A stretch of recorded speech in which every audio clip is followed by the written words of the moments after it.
So, this year I'm planning on rereading the Twilight series with the exception of New Moon because, as Katie's Cuddly Book World reminded me, I hate New Moon a lot. And I wanted to talk to you because I was having a discussion with one of my friends at college and I was like, whoa. And then I reread Twilight and I was even more whoa. So I just wanted to share with you my whoa moment. Something I didn't grasp the first time I read it, unsurprisingly because I was 9,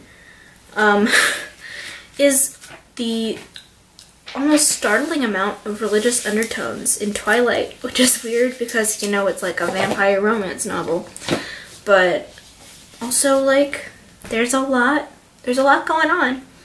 I am gonna just say right now, right here, that these are all my own thoughts. I've not done any Googling. I need to do Googling, and if I find any cool articles on this, I will leave them in the description for you guys to check out, because I think this is super interesting. Might just be me, you know, whatever. There's hella religious undertones in this book, starting on the opening page. I am not religious. I am the least religious person you could ever meet. So, obviously I'm gonna be respectful, but if any of you are religious and you see anything wrong with what I'm saying, please tell me down below, because I really do not know anything about religion. So it opens, before even the preface, with, but of the tree of the knowledge of good and evil, thou shalt not eat of it. For in the day that thou eatest thereof, thou shalt surely die. Genesis 2:17. And that's our opener. So I feel like this is pretty common knowledge. Stephenie Meyer is Mormon. She graduated from Brigham Young University. Honestly, I feel bad for her because she really got screwed on the whole. She was the thing for a few years and then everyone just really turned on her. And I can't imagine how hard that must have been. That must have been awful, and I'm really sorry for her. But there's, I just watched a video 2 days ago by Lindsey, Ellis, I'll link it down below, about this idea of the death of the author. It's like a literary analysis point of view, where you either you look at the text as text, nothing more, nothing less, without knowing anything about the author, or you look at it and you have to know everything about the author. The author's biography is inherently knowledge you have to have in order to properly read the text that the author produced. And I don't know which point of view I subscribe to quite yet, but I am going to look at this as though Stephenie Meyer wanted this. I don't think she intended this to be a Mormon thing, because I mean, I just don't.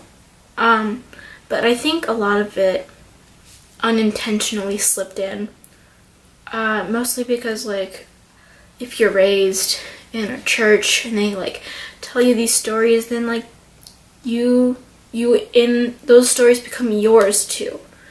And she made those stories into something totally different. And it's really cool. So I've got a couple points here. One, something that I guess I at first thought of was a trait of Bella's, but now I'm realizing might not be, is that Bella is very humble. She's very modest. She's almost veering towards self-deprecating, which is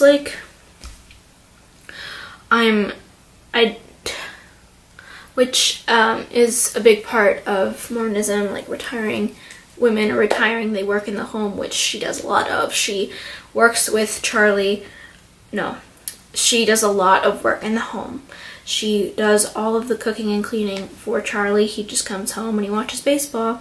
Also, Charlie gets a bad rap because he's actually a pretty good dad. He cares about her a lot, and he doesn't get the respect he deserves.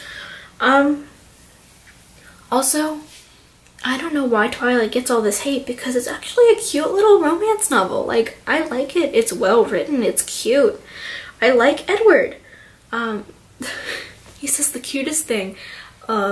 So when he asks Bella on their first date, he's like, how about I drive you to Seattle? And she's like, why would you do that? She's like, well, you can't make it in one trip. You'd have to fill up with gas. And she's like, why is that your business? And he says, the wasting of finite resources is everybody's business.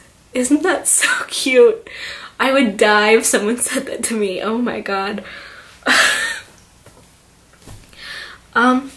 Okay, back to the Mormon thing. So, everybody marries young, like very young. Renee and Charlie married like super young. Jacob's older sister is literally just thrown in there that she's married, and she's like a year older than Bella. And then obviously Bella and Edward. There is no cursing in this book, which is something I also never noticed, but what did make me notice it was she says holy crow on page 181.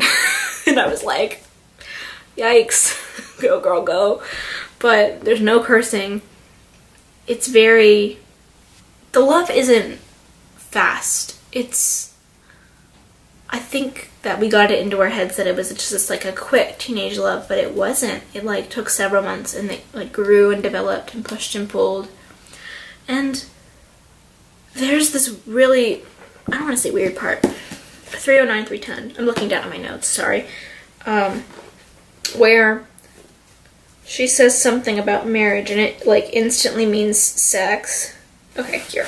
Yeah. So, you said that Rosalie and Emmett will get married soon. Is that marriage the same as it is for humans? He laughed in earnest now, understanding. Is that what you're getting at? Ooh, Edward's saucy boy. I fidgeted, unable to answer. Yes, I suppose it is much the same, he said. I told you, most of those human desires are there, just hidden behind more powerful desires. Oh, was all I could say. Was there a purpose behind your curiosity? Well, I did wonder about you and me someday. Go Bella, get it, girl. He was instantly serious. I could tell by the sudden stillness of his body. I froze too, reacting automatically. I don't think that that would be possible for us. Because it would be too hard for you if I were that close? That's certainly a problem, but that's not what I was thinking of. It's just that you're so soft, so fragile. I have to mind my actions every moment that we're together so that I don't hurt you. I could kill you quite easily, Bella, simply by accident. I didn't realize they were talking about sex until they got into that part. I was like, And I actually like flipped back and I was like, but weren't they just talking about being married? So like in this narrative, marriage inherently is equal to sex. Like one equals the other and sex does not come before, which I found interesting. Also, when she meets his family, she gets out this cute little like longer skirt, it's khaki, and he finds her absolutely irresistible, which was so sweet and cute. But also this idea of the clandestiny of their union, how this is forever. They are forever and they love each other so much, like for eternity, and she's willing to give everything up for him. That is all I've got for this. All in all, I give Twilight a 5 out of 5 stars. And tell me about your thoughts below. Am I reading too much into this? Am I doing too much like English majory stuff?